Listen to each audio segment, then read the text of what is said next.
Hi everyone.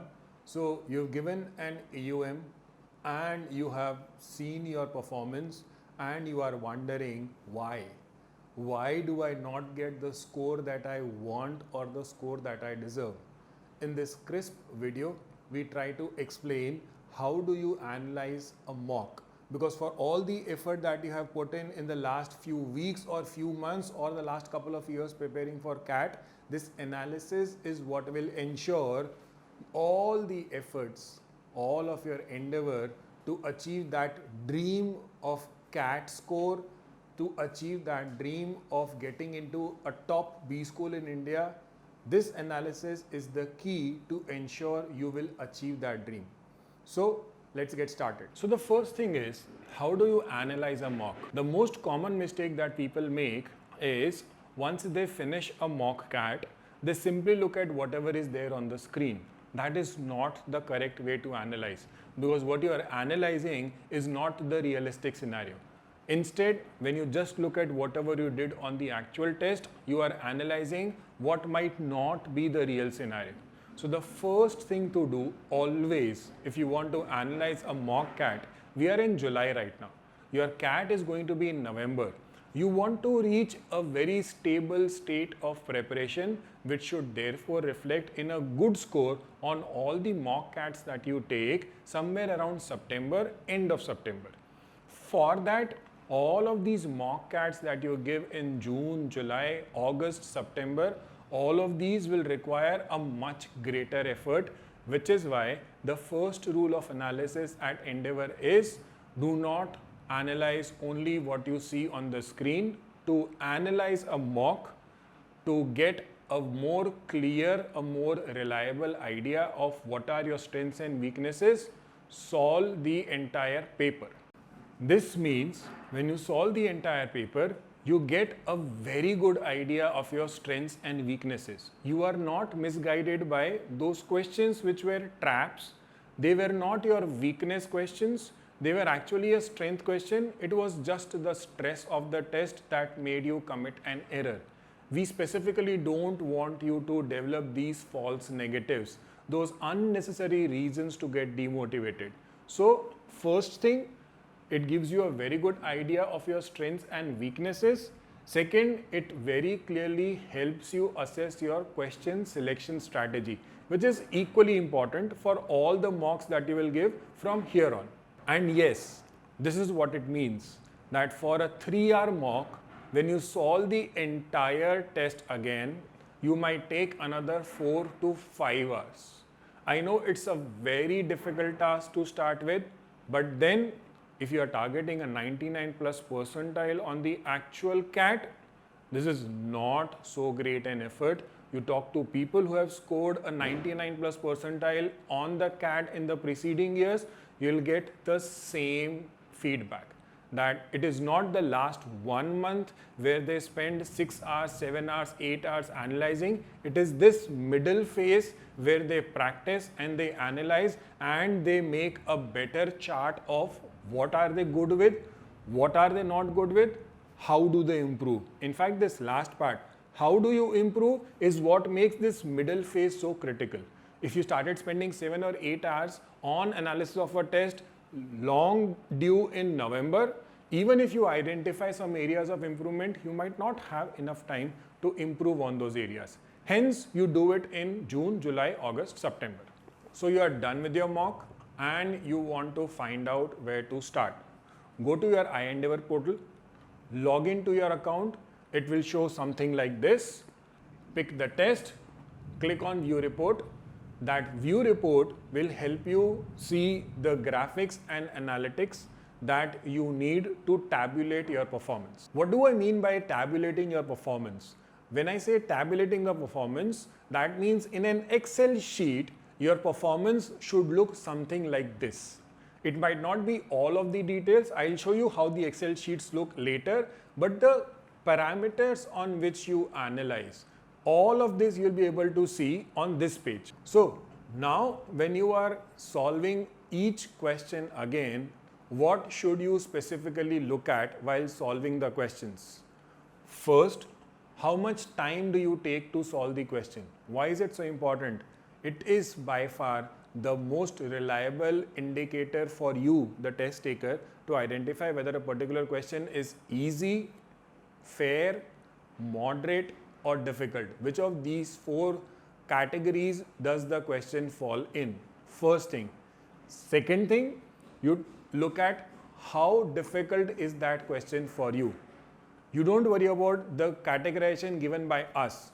You should worry about whether a particular question on a particular topic is intimidating to you. So when you look at these two things, time taken to solve the question and your perception of each question, how difficult does that question look to you? Because these perceptions are usually before you start solving the question, but you might change your perception after you have spent some time on the question also.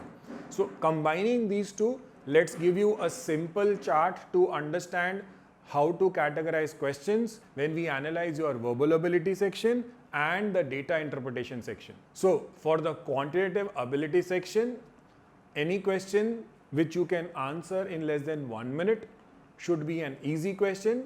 If it takes between 1 and 2 minutes, you call it a fair level question. If it takes between 2 to 3 minutes, you call it a moderate level question.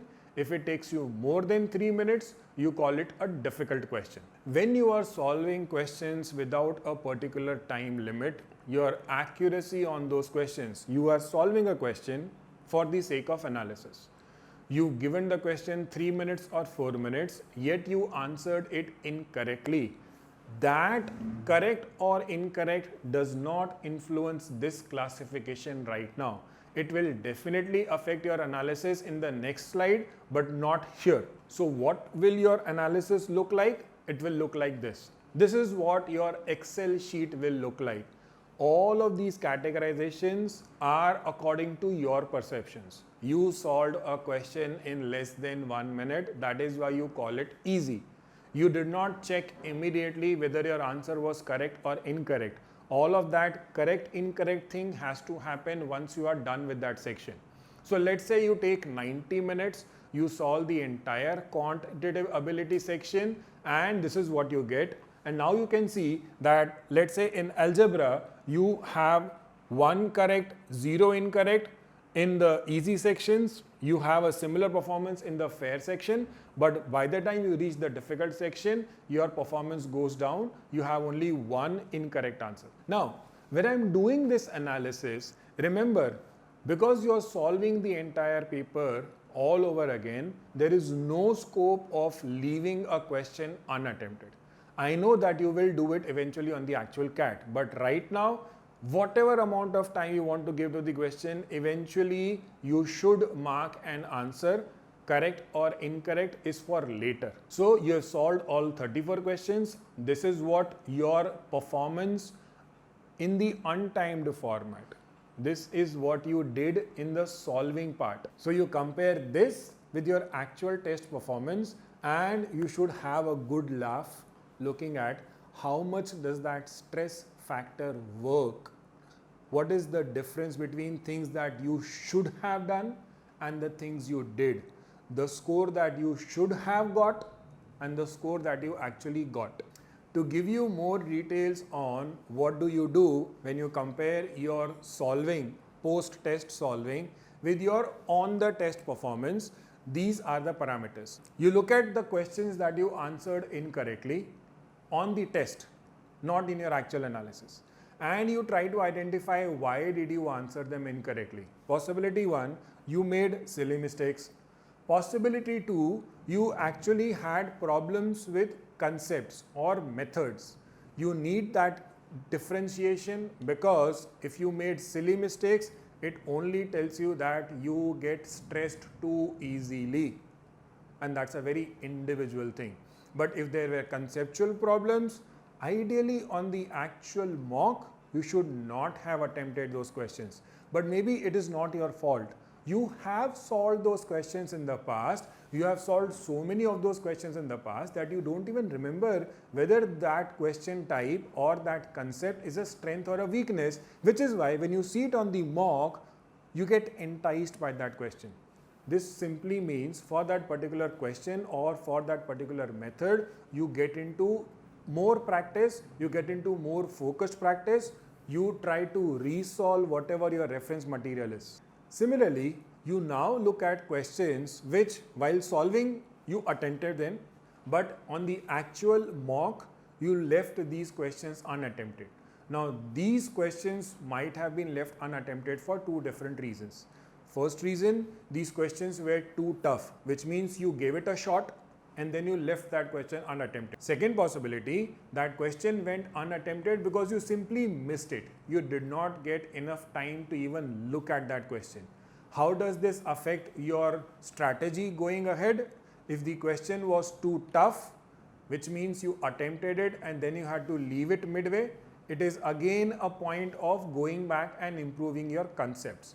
If the questions were missed because you could not manage your time, one more reminder that in the upcoming Endeavour Open mock, you should have that strategy well in place. That's why we have such a detailed analysis, so that in the next mock, you will come in with your concepts and your clarity, and most importantly, this Endeavour strategy. So how exactly do you develop this strategy? You took the mock, you had a performance, you solved the entire test, you could identify your strengths and weaknesses, you can compare your solving with your actual mock performance to get a more realistic picture of what are your strengths and weaknesses. Now you do a simulation. You take your strengths and weaknesses, you reattempt the entire section. The difference is when you are reattempting the section, this time you should have a strategy. When you look at a question and you know that this question belongs to a particular concept or a chapter that you are not comfortable with, you should skip. So in short, whatever you have done, you retake the test as if you were giving the actual test. You assess each question as easy, fair, moderate or difficult before you start solving the question, or you do it within a minute of having started solving the question. You target to attempt all the questions in your strength areas within 50 minutes, which means for a 60-minute section, within 50 minutes, you should have a level of satisfaction from the section. I know what to do with these questions. I've done good with these questions. So now you cross-check your performance with your actual. When I say actual, I'm talking about the mock performance. That will help you understand the importance of strategy. That when you look at a question, if you don't do the strength weakness analysis before you start solving the question, if you don't pick questions according to the difficulty level, there is that very realistic chance that you might end up scoring a lot lower than what your actual potential is. Right. So as I said, quantitative ability is by far the easiest to analyze because there is a lot of clarity about strengths and weaknesses and ease of solving versus difficulty of solving. It is pretty much possible to replicate it with your verbal ability section also. In the verbal ability section, when you start solving, you already know that according to the CAT format, you expect 24 questions in reading comprehension. And when you are giving the mock, you are trying to balance out. There's a part of your head that wants you to solve all the passages and all the 24 questions and try to get the maximum correct. But with RCs, what happens is you have that huge time constraint. So what do I do about the time constraint? When you start solving the verbal ability section, for the sake of analysis, you remove the time constraint. For each RC, including the questions, our recommendation is take 15 minutes. That should include reading the passage, that should include solving the questions. If for a particular passage you need an additional 1 or 2 minutes, I am okay with that also. Because when that happens, it becomes an important parameter of my analysis. So you start with RCs, give yourself 15 minutes, pay attention. What do you pay attention to?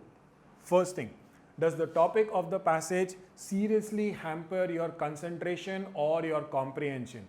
Now, in a utopian scenario, there should be no preferences towards the topic, but we do not live in a utopia. So, at least till you reach your actual CAT, you should have a bit of, I would not say a dislike towards certain topics, but out of the 5 passages that you see, if you come across a passage that is from a topic that you are more comfortable with, you should always start with that topic, because if that topic of the passage affects your comprehension, that should have been picked up first. So first thing, does the topic of the passage seriously hamper your comprehension? Do you still have that notion that if you are reading passages from a particular topic, you will not understand them properly? Because you don't understand them properly, they eventually affect your accuracy on questions from that passage. First thing. Second thing, in which type of questions were you sincerely confused between 2 answer choices? You should be able to identify those questions, specifically the question stems. Were these inference questions? Were these direct questions? Were these main idea questions? What were these questions? Third, in which type of questions do you usually need a lot of time? And last, where did you make mistakes because you did not read the question properly? 1. Now you move to verbal ability. The good thing about verbal ability questions is rearranging jumbled sentences, identifying the best summary, and finding the odd one out, the one that does not fit into a coherent paragraph. All these 3 can be analyzed in the same fashion as your quantitative ability questions.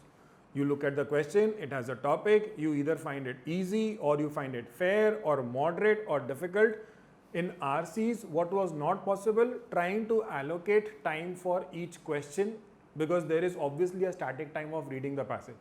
In verbal ability questions, I am going to dedicate my entire, so if you need 2 minutes to read a summary question and answer it, it is 2 minutes. You cannot say, sir, on the answer choices, I only spent 30 seconds, I spent 1.5 minutes reading the passage. That does not work. So this is very similar to what we did with quantitative ability: easy, fair, moderate, difficult. Identify the difficulty levels, and as you did with quantitative ability, those difficulty levels obviously will assessed only after you have given a certain time to the question. So you don't have to like jump with a difficulty level before you start solving the question. So then what does your analysis look like? Very similar to your quantitative ability analysis.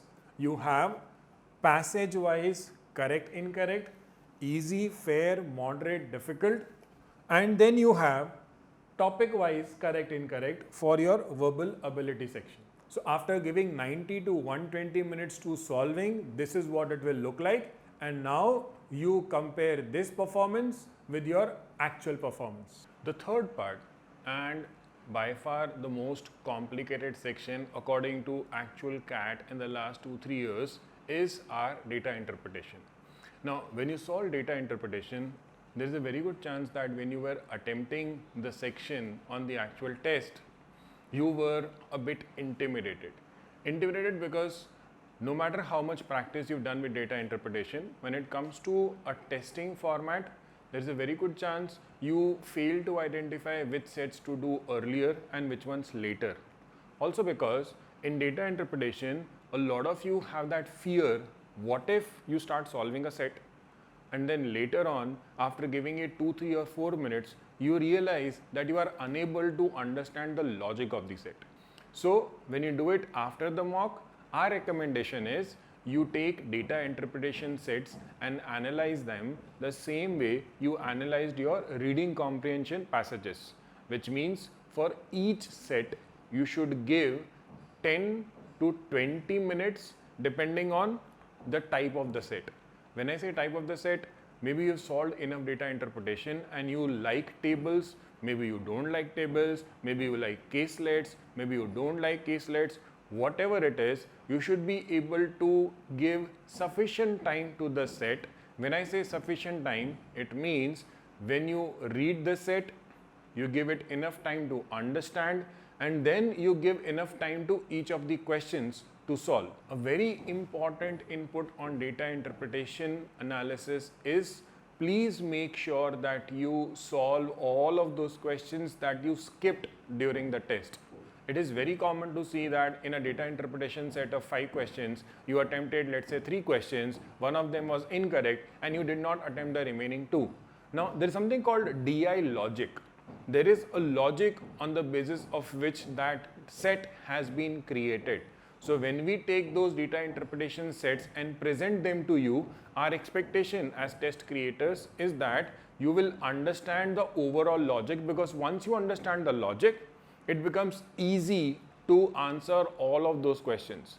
Effectively, most of the cases in data interpretation, the amount of time spent on understanding the set will be probably 50 to 70% of the total time spent on understanding the set and solving the questions. So when you're going to invest so much time in understanding the set, it does make sense that you answer all the questions. And that is what you want to prepare when you are analyzing the data interpretation section. So when you look at those questions which you did not attempt during the test, ask yourself why. Solve those questions. Try to understand what exactly, whether it was the language of the question, or were you tired with the data set, or were you worried about not being able to finish the entire section in time. Whatever the reason was, those questions ideally should not have been skipped.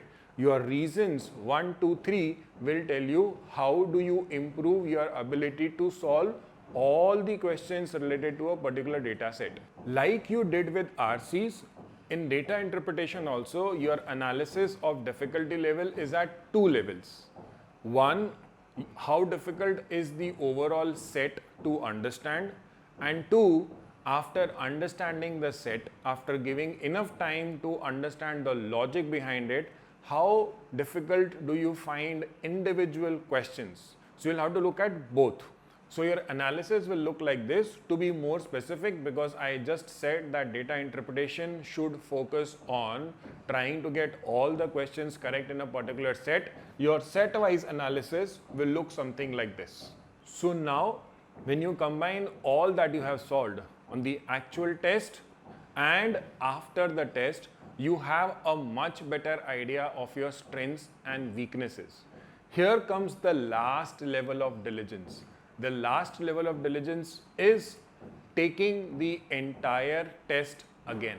When you combine all of these sheets, all of your analysis, what does your eventual analysis look like? In other words, what do you take as a benchmark to improve from this EOM to the next EOM? It should look something like this. So for each section and each question type, you can compare what you did on the mock, what you did actually, how many questions do you have conceptual issues with. You do it for easy questions, fair questions, moderate questions, difficult questions. You make a list of all the conceptual issues. You scroll down for each section. You come to your targets. You got 12 correct in the easy section. You should have got 13 correct. You scroll down, you come to the most important part, the scope part. You see that in quantitative reasoning, easy questions, where do you see? You see that you could have improved by 1 question. Verbal ability, 1 question. Very logical that as you move up the difficulty level, your scope of improvement increases. This is what you actually had on the test. This is what you should have had.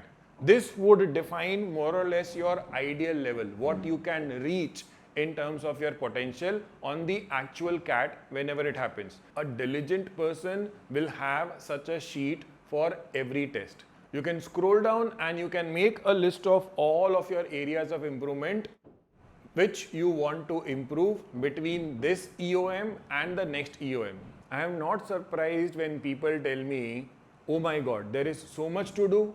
My response is, this is your preparation for the corporate world ahead. We all work with Excel sheets and we all put in this level of diligence to make sure that we are able to work as we are expected to.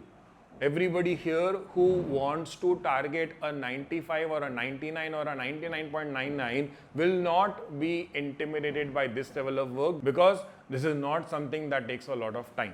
Take a test, you do the analysis, you chart the analysis. In other words, you make a list of your test performance and your actual performance like in that Excel sheet. What happens next?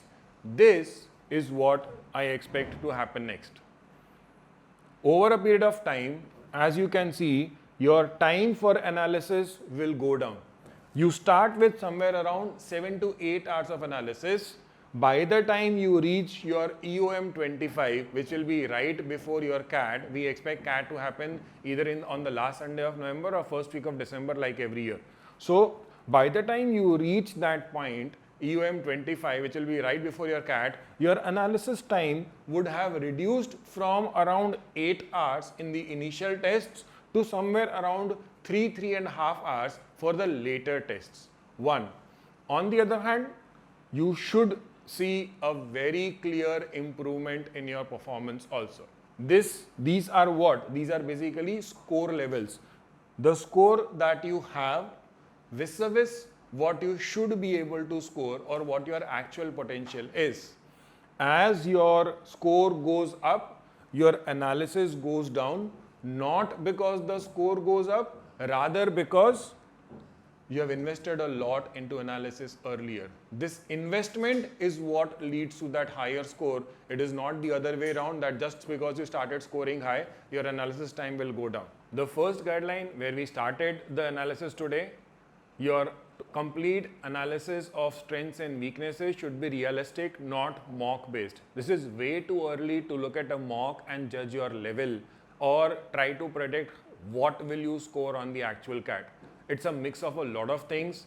You might be good with some concepts, but you eventually perform badly on those concepts. There are flukes that go right on the actual test. So there are so many things that are happening when you're giving the EOM. That is why when you do the analysis, that analysis should clearly be based on the entire section being solved again after the EOM, so that you get a more realistic idea of what you are good with and what you are bad with and what was the actual difficulty level of the question. The conceptual improvement one, and your understanding of when you see a question on the test, if it's an easy question and we have decided difficulty level of questions on the basis of time allocated to the question, if it's an easy question, ideally on the actual EOM, you should be able to solve it within the allocated time. If that is not happening, something is not right, and that something is not a major thing. Usually it is just the stress that you take into the test, which means one important strategy input over and above the conceptual inputs. Obviously, you looked at concepts and you realized that there were some concepts which you have solved earlier, but you need a revision of, but you need to revisit those concepts, or maybe you need to learn a concept. So whatever it is, those become your conceptual inputs in terms of strategy. Another input, we have always said CAT is as much about attitude as it is about aptitude. So in the conceptual part, you know what to do. In the attitude part, you have to learn how to not let the stress get to your head. If it's an easy question, you should be able to solve it within a minute. One more reason that we take so much time in the initial test is that we are brutally honest in identifying anything that we are wrong with. It does not matter whether you've been preparing for CAT for 6 months or 1 year or 1.5 years or maybe 3 years, whatever it is. This initial phase is the one where you can invest a lot. Anything that seems marginal, don't skip. Work on it. You become very honest in identifying areas and you are very diligent in ensuring you improve in those areas. So what exactly does an analysis do? When you do an analysis properly, when you do an analysis the way we have explained, with each subsequent mock, 1, your selection strategy should improve. 2, your comfort level should improve. 3, your time management should improve. When I say comfort level, let me also explain this. Your comfort level is how much do you have to rush back and forth between questions on the actual test. That is what we mean by comfort level. The less stressed you are during the section, the less you will run back and forth between questions.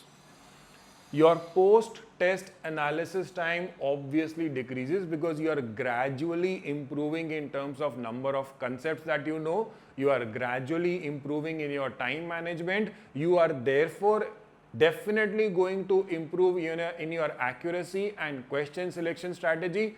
Automatically, the time taken to analyze the test is going to reduce. Your focus, as I said earlier, resistance, the immunity to stress, creating havoc to an otherwise brilliant student who has been solving a lot of material and has been getting a 90% accuracy, and he moves to an EOM and suddenly the accuracy falls from 90% to 60%. And last thing, your silly mistakes, which is again an extension of the same thing. You are less stressed, you are able to focus better, you don't go back and forth, you don't make silly mistakes. So here on, for all the EOMs that you take, and there is a lot coming up, plus you have your take home EOMs on which you can practice this analysis. So you have enough practice to do, plus you have enough access to the material. Mix all of it, give it some time. Everybody knows that CAT is not so difficult, but then if you have to reach the summit, there is a particular level of hard work and determination that is involved. How much do you put into your analysis is by far the gold standard of how much are you willing to improve on the CAT, how much is your potential to really reach that 99 and a 99 plus percentile, and how well will you succeed in your MBA and in your post MBA career. Whatever your queries are, please feel free to post them in the box below. We will see you again. Thank you so much and good luck for your preparation ahead.